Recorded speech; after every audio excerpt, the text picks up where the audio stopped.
This thing's really cool, at least cool looking. The automobile maker Fisker has invited us out to get a sneak peek at its new vehicle, the Ocean. Remember a few years ago when there was a hurricane that hit New York and a bunch of cars got set on fire in the harbor? Well, that was Fisker. But they're back now, and they aren't hybrids. It's an electric SUV. And we're gonna get a sneak peek at it. We get to see what it's all about, the design details, up close and personal. I'm really excited to take a look at this thing. And my boss is over somewhere talking to Henrik Fisker, the guy that designed this car, the designer at the head of this company, which is kind of unique. A lot of times you don't get designers at the heads of company. They have to kind of kowtow to the decisions of others. But here, clearly design is in the lead. I read the press kit last night and it was all about design. So let's take a close look at the design, look at the interior, talk about the specs. To get a cash offer on your car today, go to edmunds.com/sellmycar. Who doesn't like cash, right? And if you want more information on the Fisker Karma and all of its competitors or any other car, feel free to click the link in the description below. Press like and subscribe, we appreciate it. Let's take a look at all the design details. This is my first time seeing the car in person. I just kind of want to soak it all in, walk through it with you a little bit. The first thing that I notice is the lights on the front of the car. They're all in different, kind of unique places. Not a lot of cars get two light up kind of emblems on the front of what would be a grille, but there's no grille here. It's down below for some cooling for the batteries. And here you have the Fisker logo, which has two lines, one for the designer's pencil and the other for the designer's ruler, then orange and blue for a sunset. I mean, that's a designer's Easter egg cue right up front, which is really cool. I love the way the front of it moves, and actually these hood lines are kind of deceiving because there's gonna be no frunk. You don't have any front storage. The Fisker Ocean is a front wheel drive based car, so you need that space up front for technical bits and wires, which we got to see a little bit of earlier. Shh, don't tell anybody. So as you move along the side of the car, I love the profile. This looks really aggressive down here. And these indicator lights are actually separate from the headlights. So in a lot of modern luxury vehicles, you get an integrated turn signal in the headlight. But what that does is, if you ever looked in your rearview mirror, when the turn signal goes on, the headlight has to turn off. That's part of the regulations of the vehicle. With this one, it's in a different place, so you can get the indicator and have the headlight stay on. As you move back on the car, one of the things I really love about this design, when it first popped up out of the truck, it's such a wide stance. I'm a car modifying kind of guy. I love the idea of widening the stance of stuff, but this already comes with that widened stance. It looks bold and big, even though the dimensions are pretty similar to something like a Tesla Model Y. That's one of its most direct competitors. As you move down the side of the vehicle, there's some other great little details too. The first thing that stood out to me was these nice sweeping lines in the rear view mirror. I mean, that's super cool. And then the second thing that stood out to me are these pressed carbon wheels. Look at that. They call them the F3 Slipstreams.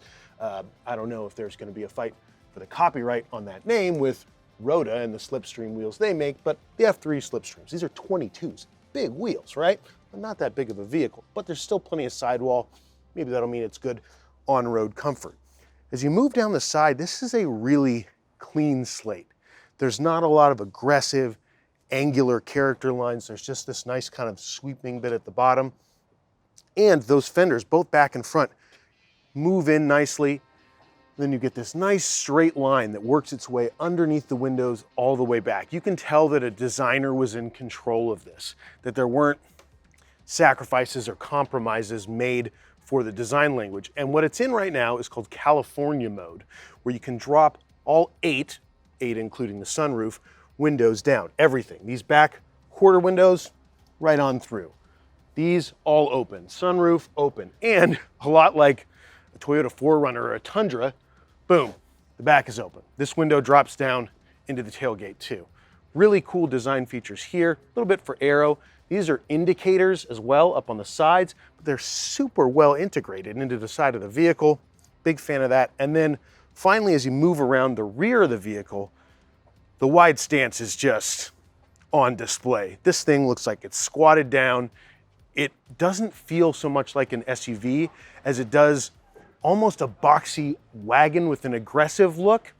I don't think this has the same feel as stuff that's lifted or feels like it's meant to be a family hauler. This seems sporty, especially with the slim taillight lines here, this really thin integrated third brake light, the thin tail lights here, again, the lit up emblem on display back here, and then the underneath of the car with this diffuser that looks sort of race car-ish, right? I love that design cue.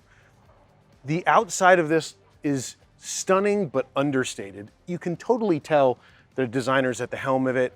And honestly, I can't find anything I don't like about the design. Even 3-spoke wheels, which I would have said, oh yeah, that'll be totally weird. Nope, they work here. Now that I'm done breaking down the outside of this vehicle, let's take a look inside and see what that's all about. So before I get into the details of the interior, there's something I missed on the outside that I kind of want to talk about for a second. Honestly, like if you think back into the late 90s, early 2000s, everything on the EV or hybrid list was kind of a box that wasn't exciting. But if you look at vehicles like this today, that is transformed about EVs. We're talking about exciting, luxury, high performance, fast stuff. And I think the Fisker Karma, the original one, was kind of at the helm of that.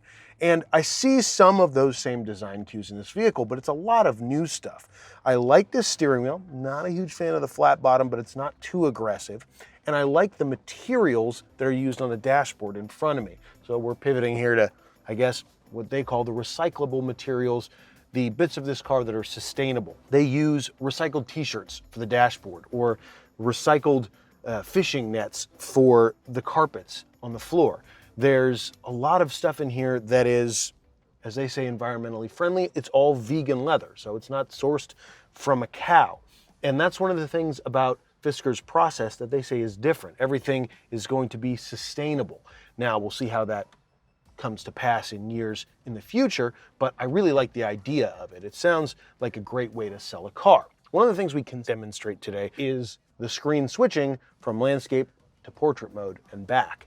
And apparently while you're driving, it's just in portrait mode, and you can only put it into landscape when you're parked. This car actually doesn't go into production for a full year. This is such an early prototype that the first ones are only going to be built in November of 2022. And the cheap ones, the ones they say will be $37,500 before federal tax credits, those won't go into production until November 2023. So you're gonna have to wait. Oh, and guess what? The first 5,000, they're already spoken for. The reservations are in, and those are gonna be the high trim levels that cost nearly $70,000. That's before destination and fees. Hopefully we get the $37,500 version eventually, and it's not vaporware like, never mind, I won't mention the company name, but I do like what this one shows us in terms of design. I love this series of buttons here. It doesn't feel like it's pulled from any other vehicle. I really like the materials, the kind of faux suede used on the headliner, and everything is clean and the lines move extremely well. This would be a really nice place to be, so it makes sense as a luxury vehicle, but the success of this will be based on whether or not they can sell the mid-range and the base models. Sure, everybody, Tesla included, is selling the more expensive versions of vehicles first and then going to the cheaper ones. You get all those reservations and it helps you make some cars. This one, though, really seems to justify its luxury price, especially if you're looking for something that's, according to Fisker anyway, environmentally friendly. The cool, quirky design, actually I wouldn't even call it quirky, I'd call it pretty sexy design on the outside, works its way into the interior. I love these seats. The way they move around up here, this kind of continuous line, and then the stitching that only goes down one side, that kind of asymmetrical look to them that flows into the dashboard. It is really impressive to look at. And guess what? When you show up to pick up your friends, they're going to be happy to sit here. It's an excellent movement through the interior. The dashboard moves well, and you've got spaces what I assume will be for wireless charging of smartphones. Weirdly shaped, but good sized cup holders, and the rest of it seems to feel luxurious even on this pre-production model where there are some quirks and buttons that aren't exactly working yet. Let's look at the back seat, see what space is like back there, but so far I'm pretty impressed. This feels like the future. Well, the back seat, it would appear, is similar to the front seat, and there's these asymmetrical designs on the seat. I love the materials. It feels really nice back here. This is a little bit close, even adjusted for my position. At about 5'9", this is a little bit low for me, so you don't want too much in terms of tall adults sitting in the back seat, but it seems wide enough back here. There is a little bit of cramp in the shoulder room, which is kind of strange, but other than that, it's a perfectly likable back seat. Note about that solar roof, by the way, that thing can add up to 2,000 miles a year of charge to your vehicle just based on sun power. Now that's probably if you live somewhere near the equator where it's sunny all year long. I don't know how circadian rhythms work. I think that's what a circadian rhythm is. I think you're putting him to sleep anyway. Anyhow, the solar roof can get you 1,000 to 1,500 miles of range in a city like Los Angeles, or as Fisker puts it, in ideal conditions, up to 2,000 miles of free range from the sun all year long, which is kind of cool. You know, it adds up to about 3 miles a day of range, but still pretty impressive. And that's about it. I mean, the car's here. We can't drive it. I'm really excited to drive it when it comes out, but it's going to be a long time before we can do that. Let's talk about specs, though, and just what it's going to look like on a sheet when it's compared to its rivals. In the base version, there'll be lithium-ion batteries. In upper trim levels, the ones with 340 or 350 miles of range, there will be nickel, magnesium, cobalt, nickel batteries. There'll be nickel batteries. I can't pronounce that. Performance from these different models will be pretty varying. 0 to 60 times in the 275 horsepower model will only be 6.9 seconds. That's not very fast. But with the 550 horsepower model at the top of the range, Fisker is estimating 3.6 seconds, which is really quick. So that's it, the Fisker Ocean. It's a really cool looking vehicle. It's got some really promising features and some really promising numbers. I'm not sure if it'll deliver on all that stuff, but I'm excited to see if it can. And I'm excited to see the looks of it. This is not bland, it's not boring, and it's really fun to have a designer at the helm of something. It shows up in the details.